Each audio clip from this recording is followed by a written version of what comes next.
Tungsten சுரங்கத்தை எதிர்த்து அனைத்து அரசியல் கட்சிகளும் இந்திய ஒன்றிய அரசுக்கு அந்த திட்டத்தை கைவிட வேண்டும் என கோரிக்கை விடுத்துள்ளன. அந்த பகுதியை சார்ந்த பொதுமக்கள் தொடர் போராட்டத்தில் ஈடுபட்டு வருகின்றனர். இன்றைக்கு விடுதலை சிறுத்தைகள் கட்சியின் சார்பில் மாபெரும் கண்டன போராட்டம், ஆர்ப்பாட்டம் நடைபெற உள்ளது. இது தொடர்பாக இந்திய ஒன்றிய அமைச்சர் கிஷன் ரெட்டி அவர்களை விடுதலை சிறுத்தைகள் கட்சியின் சார்பிலே நேரில் சந்தித்து இந்த திட்டத்தை கைவிட வேண்டும் என்று கோரிக்கை மனு ஒன்றை அளித்திருக்கிறோம். மீண்டும் இந்திய ஒன்றிய அரசுக்கு வேண்டுகோள் விடுக்கிறோம். அந்த திட்டத்தை முற்றாக கைவிட வேண்டும் என்று வலியுறுத்துகிறோம்.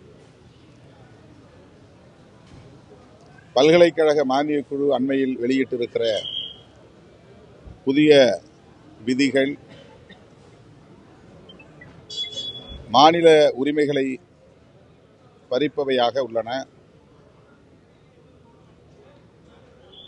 உயர் கல்வி அனைத்தையும் இந்திய ஒன்றிய அரசு தனது கட்டுப்பாட்டுக்குள் கொண்டு வரக்கூடிய விதிகளை கொண்டிருக்கிறது. துணைவேந்தர் நியமனம், பேராசிரியர்கள் நியமனம் போன்றவற்றில் மாநில அரசுக்கு எந்த அதிகாரமும் இல்லை என்கிற நிலையை ஏற்படுத்தியிருக்கிறது. இதனை விடுதலை சிறுத்தைகள் கட்சி உண்மையாக கண்டிக்கிறது. உடனடியாக அந்த விதிகளை திரும்பப் பெற வேண்டும் என்று இந்திய ஒன்றிய அரசுக்கு வேண்டுகோள் விடுக்கிறோம்.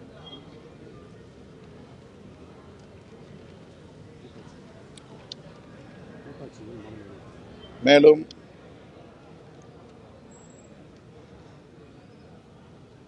ஈரோடு கிழக்கு சட்டமன்ற தொகுதியில் நடைபெறவுள்ள இடைத்தேர்தலில் திராவிட முன்னேற்றக் கழகத்தின் தலைமையிலான கூட்டணி வெற்றி பெறும். அதற்கு விடுதலை சிறுத்தைகள் கட்சி தீவிரமாக தேர்தல் பணி ஆற்றும் என்பதையும் தெரிவித்துக் கொள்கிறேன். அண்மை காலமாக பெரியார் அவர்களின் மீது ஆதாரம் இல்லாத அவதூறுகள் திட்டமிட்டு பரப்பப்பட்டு வருகின்றன.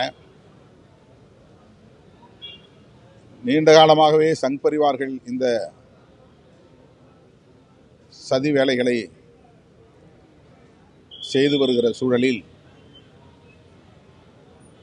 மொழியின் பெயரால், இனத்தின் பெயரால் அரசியல் செய்யும் அமைப்புகளும் பெரியாரை குறிவைத்திருப்பது அதிர்ச்சி அளிக்கிறது.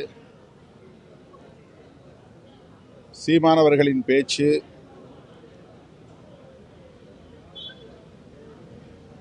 நாகரிகத்தின் எல்லையை மீறியதாக இருக்கிறது,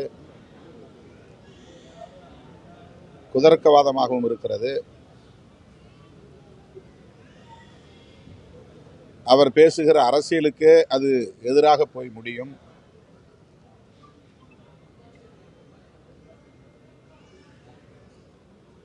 தேசிய அளவிலான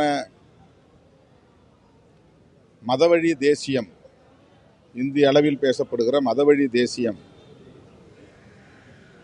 பாரதிய ஜனதா உள்ளிட்ட சங் பரிவார்கள் பேசுகிற மதவழி தேசியம்தான் மொழிவழி தேசியத்தின் முதன்மையான எதிரியாக இருக்க முடியும். தமிழ் தேசியத்தின் உண்மையான எதிரியாக இருக்க முடியும். அதை விடுத்து தமிழுக்காகவும், தமிழர்களுக்காகவும், தமிழ்நாட்டுக்காகவும் தமது இறுதி மூச்சு வரையில் தீவிரமாக களப்பணி ஆற்றிய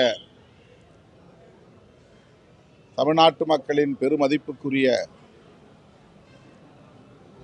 சமூக நீதியின் தேசிய அடையாளமாக இருக்கிற தந்தை பெரியார் அவர்களை கொச்சைப்படுத்துவது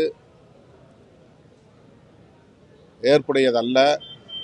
இந்த போக்கை அவர் கைவிட வேண்டும் என்று வலியுறுத்துகிறோம். சீமான் பேசுனதுக்கு அண்ணாமலை ஆதரவு தெரிவிச்சிருக்காரு. பெரியார் பேசுனா சொல்ற சீமான் அந்த ஆதாரத்தை நான் வெளியிடுவேன்.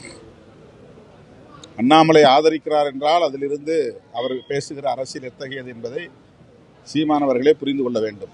அண்ணாமலை ஆதரிப்பார், அண்ணாமலையை சார்ந்த சங் பரிவார்கள் ஆதரிப்பார்கள்.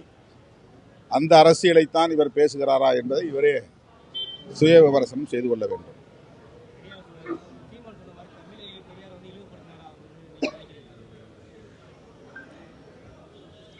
பெரியார் தமிழ் மீதும் தமிழ் மக்களின் மீதும் கொண்டிருந்த அக்கறையின்பால் சில விமர்சனங்களை வைத்திருக்கிறார். அதில் புதுமை இல்லை, அறிவியல் சொற்கள் உள்வாங்கப்பட வேண்டும், இன்னும் தொன்மை காலத்து சொற்களே இருக்கின்றன என்று தமிழின் தொன்மையை குறிப்பதற்காக, காட்டுமிராண்டி காலத்திலிருந்து தமிழ் பேசப்படுகிறது என்கிற தொன்மையை பேசுவதற்காக, அதுதான் அறிவியல் பூர்வமான பார்வை. தொன்மையை பேசுவதற்காக பெரியார் அதை குறிப்பிட்டிருக்கிறார். அது காலத்திற்கு ஏற்ப, நவீன அறிவியல் வளர்ச்சிக்கு ஏற்ப, தொழில்நுட்ப வளர்ச்சிக்கு ஏற்ப புதிய புதிய சொற்களை உள்வாங்கி கொண்டு வளர்ச்சி பெற வேண்டும், வலுப்பெற வேண்டும் என்கிற அந்த எதிர்பார்ப்பில் அவர் சொன்னதை தவறாக திரித்து பேசுகிறார்கள். பெரியாருடைய தியாகத்தை கொச்சைப்படுத்துகிறார்கள். இது ஏற்புடையதல்ல.